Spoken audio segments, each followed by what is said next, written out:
I drive the same mountain road every Thursday night. It started years ago as a simple way to unwind after long work days, but eventually it became something else.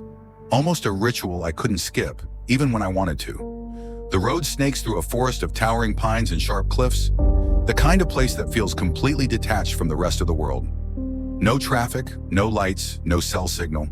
Just the steady hum of the engine and the crunch of tires on cold asphalt. Most people would find it lonely, but for me, loneliness was exactly the point. Every Thursday, I'd breathe out the week and breathe in the quiet. And for a long time, that was enough. Until the fog showed up. It rolled in without warning one night, dense, swirling, almost silver in the glow of my headlights. At first, I thought it was just one of those sudden mountain weather shifts. Nothing unusual. But as I drove deeper into it, something felt off. The fog wasn't drifting through the trees like it normally would. It seemed to curl and twist with intention, almost like it was watching.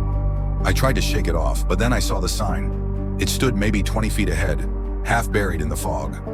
I slowed down, squinting to make out the letters. When I finally could, my stomach dropped. April 15th, 2025. A date, nothing else. A date more than 2 years in the future. I muttered something to myself about sleep deprivation or glare or a prank, because what else could it be? But as I kept driving, another sign emerged. July 3rd, 2026. And then, November 12th, 2027. All future dates, all impossible.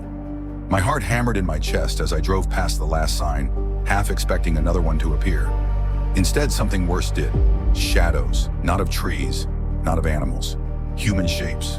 They were scattered along the shoulder of the road, motionless, facing me as I approached. The fog made them blur at the edges like smudged silhouettes.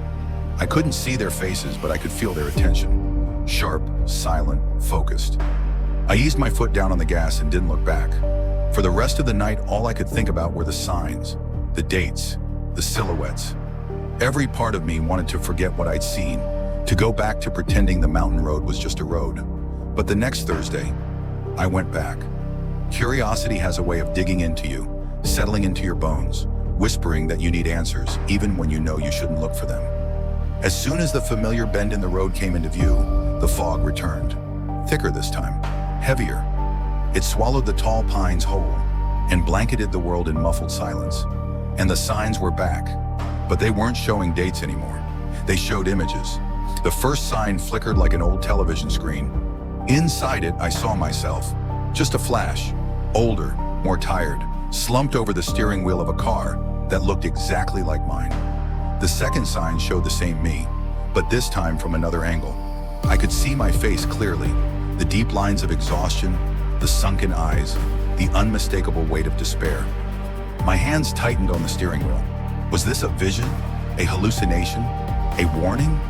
With every turn, the fog seemed to press closer to the car, sliding over the hood like cold fingers. Then through the haze, I saw movement, a person stepping onto the road. I braked hard, heart slamming against my ribs. But when the fog parted, the person was gone. In their place stood another silhouette, taller, older, its outline eerily familiar. The fog thinned for just a moment, and I saw the truth. I wasn't looking at a stranger. I was looking at me, an older version, years older.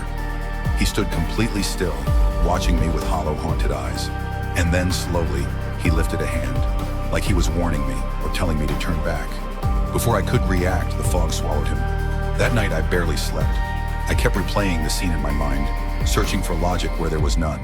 Every answer I thought of created 3 more questions. By the next morning, exhaustion clung to me like a second skin. But even then, one thing was clear. I couldn't stay away. What started as weekly visits became nightly ones. I told myself it was to figure things out, to understand what the road was showing me. But the truth was simpler. The road had hooked me, and with every drive, the visions grew stronger. The silhouettes from the first night gained faces, people I didn't know but felt strangely connected to. A woman with kind eyes and a tired smile. A young boy with the same dimple I had as a kid. A man who looked like me, but younger, like a memory I'd forgotten.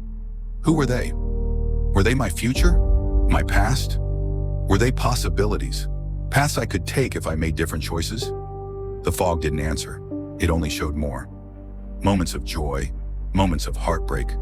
Moments I had never lived but felt overwhelmingly real. Eventually, the visions began blending into the road itself. The asphalt twisted subtly beneath the tires, guiding me in ways I didn't choose. It was as if the road had a will of its own, nudging me forward, deeper into whatever truth it wanted to reveal. And then the twist came. One night, the fog was so thick I could barely see past the windshield. The silence was suffocating. Every instinct told me to turn back. Instead, I drove on. The road shifted underneath me, not physically, but perceptually. The world tilted, and suddenly I wasn't seeing what was ahead of me.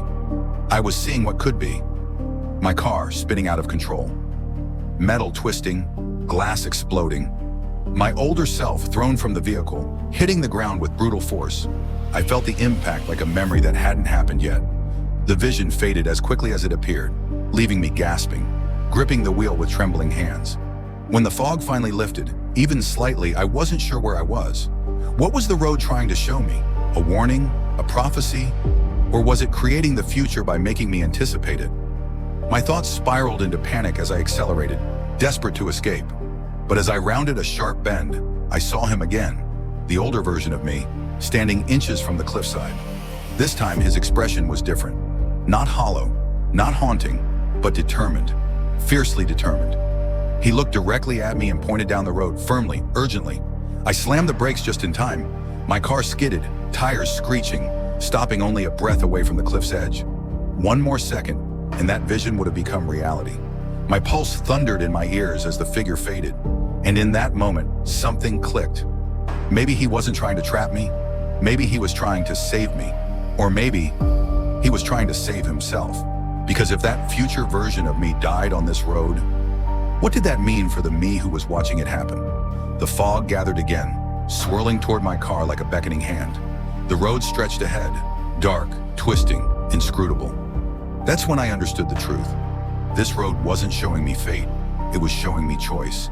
Every vision, every sign, every shadow. It wasn't a prediction, it was a possibility. A path shaped by fear, or by hope, or by the choices I hadn't made yet. I turned the car around. For the first time in weeks, I drove away from the fog, from the visions, from the older version of me who had tried so hard to warn me. But as the forest thinned and the asphalt smoothed into familiar ground, a single thought gnawed at me. The road wasn't done. It would wait. It would return. It would show me another future someday. Maybe a better one. Maybe a worse one. Because the truth is, I don't know if I escaped that night. I only know one thing. The road ahead is still out there. And one day, I'm going to drive it again.